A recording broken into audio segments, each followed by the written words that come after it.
For me, one of the most memorable scenes in recent years comes from the opening act of Tarantino's Inglourious Basterds. A German soldier conducts a search of a house suspected of hiding Jews. Where does the hawk look? In today's deep dive, we're going to unpack the creative choices that Tarantino makes to keep the scene interesting. Don't forget to subscribe to the Studio Binder channel. We've got more deep dives into your favorite movies, as well as dozens of great videos on filmmaking and production. Let's dive into Inglourious Basterds. First, a bit of backstory. The film begins with a farmer and his family in Nazi-occupied France. They're working outside a little farmhouse when a small motorcade pulls up. And SS Colonel Hans Landa introduces himself. C'est un plaisir de vous rencontrer, Monsieur Lapadite. Je suis le colonel SS Hans Landa. Then, our scene begins. The scene begins with rigid symmetry. Immediately, we align with the farmer and his family. The first viewpoint here is between two of the daughters, as if we're standing with them. When we get a reverse shot, it seems like the view has rotated a full 180 degrees. This square-on framing feels very limiting. It traps us. The visual scheme aligns us with them emotionally. Here, the camera crabs left to reframe on Landa as he crosses the room. Colonel SS Hans Landa, mademoiselle. He is in full control of this encounter. Je vous en prie. Asseyez-vous. Here again, the camera moves to follow Landa. It's a subtle pan to the right. But it reminds us, Landa controls this scene. Puisque nous sommes sur une exploitation laitière, je suppose sans risque de me tromper que vous avez du lait? Oui. Alors, je préfère du lait. Très bien. Tu veux bien aller fermer la fenêtre, s'il te plaît?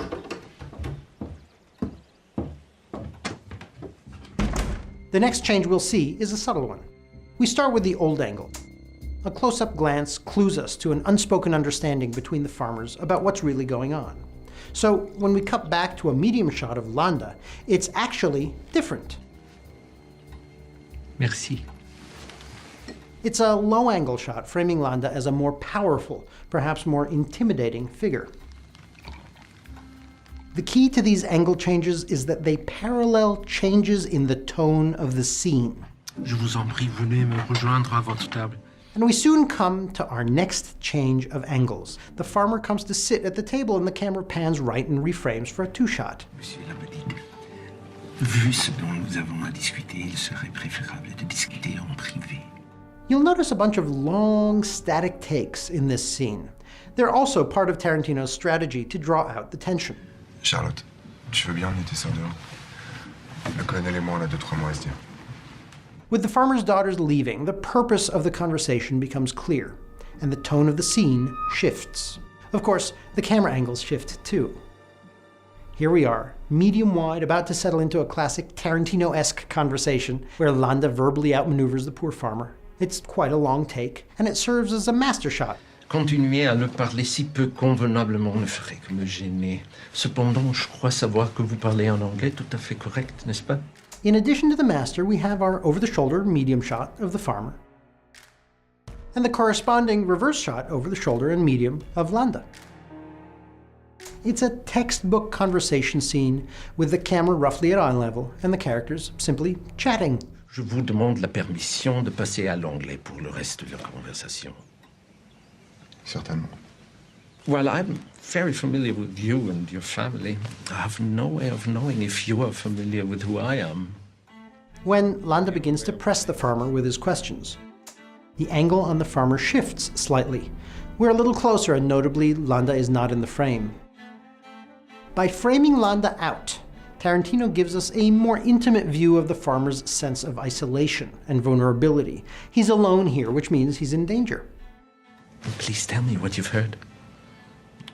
I've heard that the Führer has put you in charge of rounding up the Jews left in France.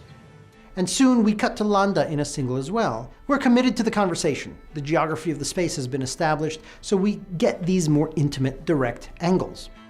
The master two-shot, the two over-the-shoulder shots, and the two singles are simply classical Hollywood coverage. Just about any conversation scene in a mainstream film is shot in this way. The reason is simple. It provides editorial protection for the performances. Before the occupation, there were 4 Jewish families in this area, all dairy farmers like yourself. Before we get to the next significant angle change, I want to point out this moment. Now, according to these papers, all the Jewish families in this area have been accounted for, except the Dreyfuses. The camera doesn't reframe. According to these papers, Once again, Tarantino insists that Landa, and only Landa, control the scene. No one else can motivate the camera to move. At least not yet. This classical coverage continues for more than 3.5 minutes. And then Tarantino finally gives us an actual close-up. And look, the camera moves to follow the farmer's actions. The farmer's trying to give confident, believable answers. He's trying to take control of the scene. And for a moment, Tarantino lets us believe that he's done just that. But the camera movement ends with the SS officer's hat in the foreground. Landa is still in charge. At this point, the scene has run for 6.5 minutes. Tarantino knows it's time for a change. We're back in a 2-shot, but the angle is different than the 2-shot that began the conversation. The camera tracks left in a circle around our characters. how old is Bob? 30, 31. The move is entirely unmotivated within the frame. By incorporating an unmotivated camera move, Tarantino reminds us that we're in a storyteller's hands. In this case, he needs us to remember that because there's an important piece of the story that he's about to share. We get a cutaway of Landa's notes, then this shot. Shoshana was 18 or 19. The farmer in profile, somewhat from behind. The camera sinks. Again, an unmotivated camera move, and drops through the floorboards. With this revelation, we suddenly understand the farmer's tension. One of Tarantino's unique strengths is understanding when and how to make the camera, and through it, the storyteller, conspicuous. Our entire perspective on this scene has just changed. So when we return to the main set, Tarantino provides us with a new angle on the action. Another lengthy establishing shot. Note that the farmer is on the right and Landa is on the left, much like in most of the scene. But then we cut into this low-angle 2-shot. It crosses the 180-degree line. It's a disorienting new angle, and it's not accidental. We're meant to feel a bit on edge here. Are you aware of the nickname the people of France have given me? I have no interest in such things. But you're aware of what they call me. I'm aware. What are you aware of?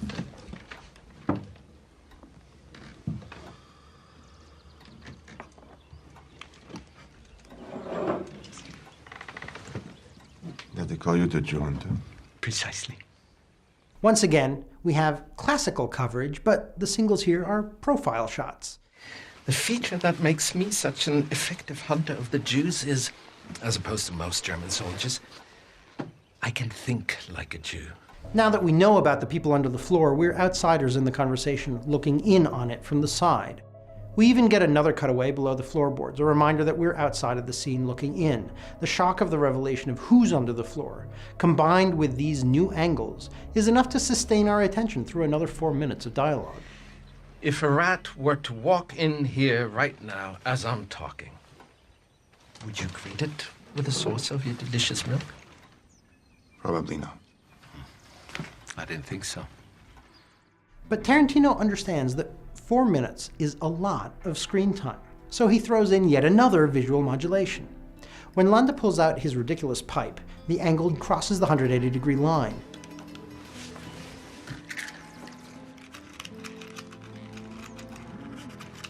This new 2-shot refreshes our weary eyes, while the pipe releases some of our pent-up tension. My job dictates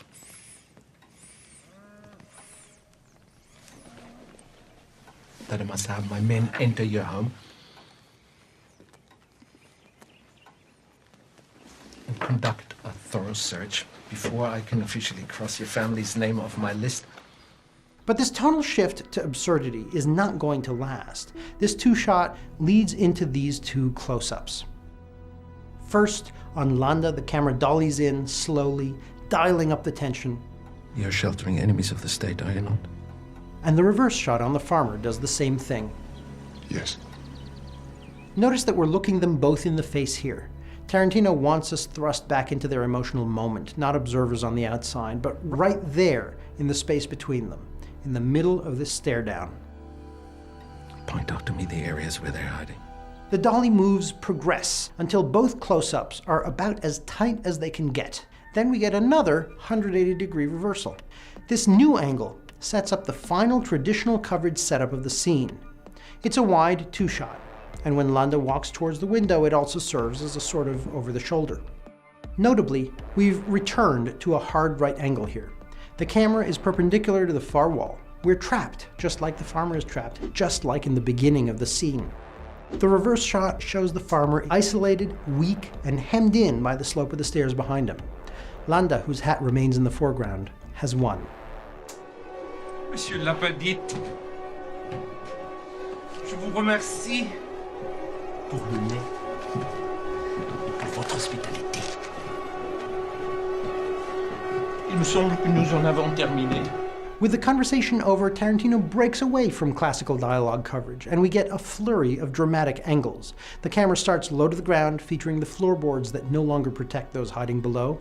And when the shooting starts, we see it from above, the floorboards serving as a visual proxy for the victims below. Adieu.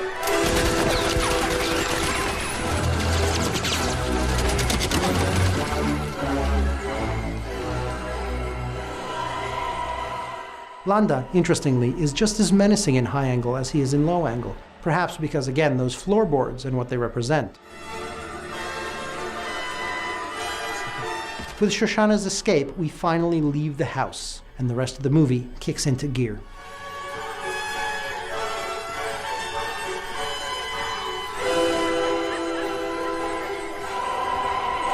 Posté.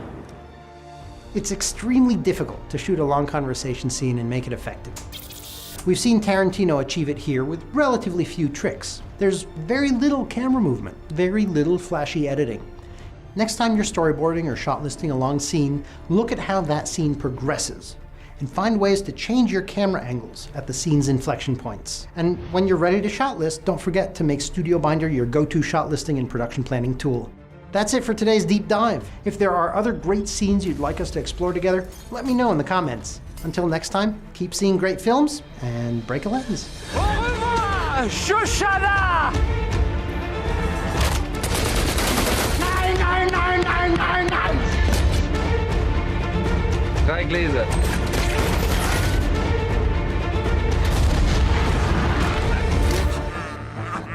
I think this just might be my masterpiece.